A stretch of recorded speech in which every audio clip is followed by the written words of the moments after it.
Hello guys, welcome back to our channel. Just ఇప్పుడే Sreeleela and Kireeti lead roles లో act చేసిన junior movie చూసొచ్చా. Sorry పారిపోయి వచ్చా. ఫస్ట్ ఒకటైతే చెప్పాలి, థియేటర్ బాగానే ఫుల్ అయింది. అసలు అంతమంది వస్తారని ఎక్స్పెక్టే చేయలేదు, కానీ బాగానే వచ్చారు.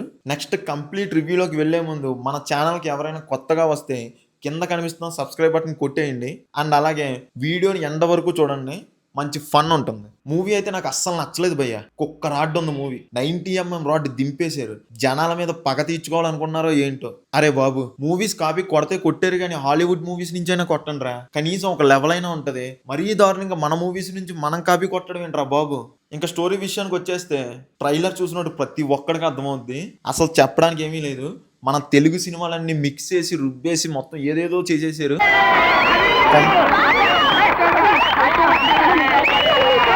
కొంపతీసి హరిసేవులు ఆడియన్స్ అనుకున్నారా? కాదండి బాబు, పిఆర్ టీమ్ ఈ మధ్య ఈ రకంగా కూడా స్టార్ట్ చేశారులేండి. మన కిరీటి భయ్య చేసింగ్ పేరుతో సర్కస్ ఫీట్లన్నీ చేశాడు. ఏంటో మరి ఆ చేసింగ్ సీన్లు సుమారు ఒక 10 minutes ఉంటుంది. అది చూస్తున్నంతసేపు ఎందుకురా ఎంత లాగుతున్నావు అనిపించింది. హీరోయిన్ ఎంట్రీ అయితే ఎప్పట్లానే ఏమీ మారకుండా ఒక టెంప్లైన్ ఎంట్రీ అయితే ఇస్తారు మేడం గారు. నెక్స్ట్ ఏంటో మీకు తెలిసిందేగా, హీరోయిన్ పడేయడానికి ఒక సాంగ్తో కుళ్ళు జోకులతో మెల్లగా ఫస్ట్ హాఫ్ ఎండింగ్ వరకు లాగేస్తారు. శ్రీలీల పాప కోసం ఎవరైతే వెళ్ళారో ఒక సర్ప్రైజ్ ఉంది, అది లాస్ట్లో చెప్తా, వెయిట్ చేయండి. మన తెలుగు సినిమాల్లో ఇంటర్వెల్కి ఏదో ఒక ట్విస్ట్ ఇవ్వాలిగా, అది కామన్ కదా బాజీ. అందుకే ఒక మైండ్ బ్లోయింగ్ ట్విస్ట్ ఇస్తాడు. అది చూసాక ఒక మూవీ గుర్తొచ్చింది, అది ఇదే. షాక్ అయ్యారు కదా? ఇదే ఉంది, ఇంకా చాలా ఉంది.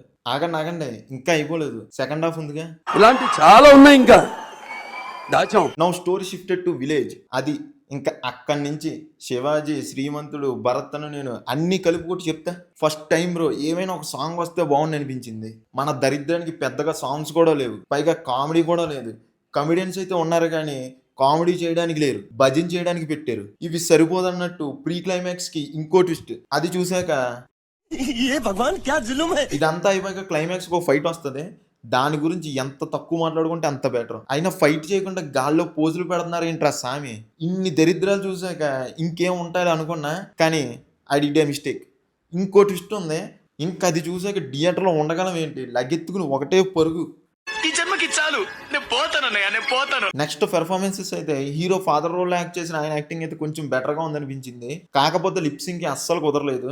ఇంకా కిరీటి బ్రో అయితే మొల్ల కిరీటం పెట్టుకున్నట్టు ఆ ఎక్స్ప్రెషన్స్ చూడలేక చచ్చిపోయాను. డాన్స్లు ఫైట్లు వరకు ఓకే, యాక్టింగ్ అసలేం లేదు. ఇంకా శ్రీలీల యాక్టింగ్ గురించి చెప్పడానికి ఏం లేదు, కానీ సెకండ్ హాఫ్ నుంచి పాప అయితే అస్సలు కనిపించదు. షాక్ అయ్యారా? కానీ అదే నిజం. శ్రీలీల ఫ్యాన్స్ ఇంకా మీ ఇష్టం. టెక్నికల్ గా అయితే సినిమా ఫోటోగ్రఫీ బాగానే ఉంది. బీజియం అయితే భజన బీజంలా ఉంది. వైరల్ సాంగ్ ఒక్కటే బాగుంది. లాస్ట్ గా చెప్పాలంటే ఇండస్ట్రీకి ఇంకో బెల్లమన్న దొరికేసాడు. ఇంకా మీ ఇష్టం. That's it guys. మీకు మా రివ్యూ నచ్చినట్టయితే please do subscribe to our channel. Thank you all. జై హింద్.